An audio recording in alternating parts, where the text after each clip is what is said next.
भारत संचार निगम लिमिटेड यानी BSNL ने अब अपना 4G नेटवर्क लॉन्च कर दिया है। प्रधानमंत्री नरेंद्र मोदी ने इसे उड़ीसा से देश भर में शुरू किया।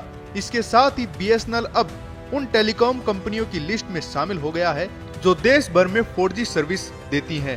एयरटेल, जियो और VI पहले से ही 4G नेटवर्क दे रहे थे, लेकिन अब BSNL भी इस रेस में उतर आया है। BSNL का 4G नेटवर्क 98,000 से ज्यादा साइटों पर शुरू किया गया है। खास बात यह है कि यह पूरी तकनीक भारत में ही विकसित की गई है, यानी यह एक पूरी तरह से स्वदेशी नेटवर्क है। इस तकनीक को बनाने में करीब 37,000 करोड़ रुपए खर्च हुए हैं। यह आत्मनिर्भर भारत की दिशा में एक बड़ा कदम माना जा रहा है। अब भारत उन गिने चुने देशों में शामिल हो गया है जो खुद का टेलीकॉम हार्डवेयर और सॉफ्टवेयर बनाते हैं। इनमें स्वीडन, डेनमार्क, चीन और दक्षिण कोरिया जैसे देश पहले से शामिल हैं और अब भारत भी इस फहरिस्त में शामिल हो गया है। BSNL के इस 4G नेटवर्क को तैयार करने में भारतीय कंपनियों ने भी बड़ी भूमिका निभाई है। टाटा कंसल्टेंसी सर्विसेज TCS ने इस नेटवर्क को रोल आउट और इंटीग्रेट करने का काम किया है, जबकि रेडियो एक्सेस नेटवर्क को तेजस नेटवर्क ने बनाया है।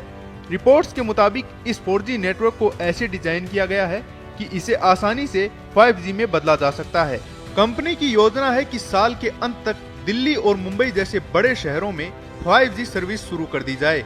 BSNL का रिचार्ज प्लान प्राइवेट कंपनियों की तुलना में सस्ता होता है।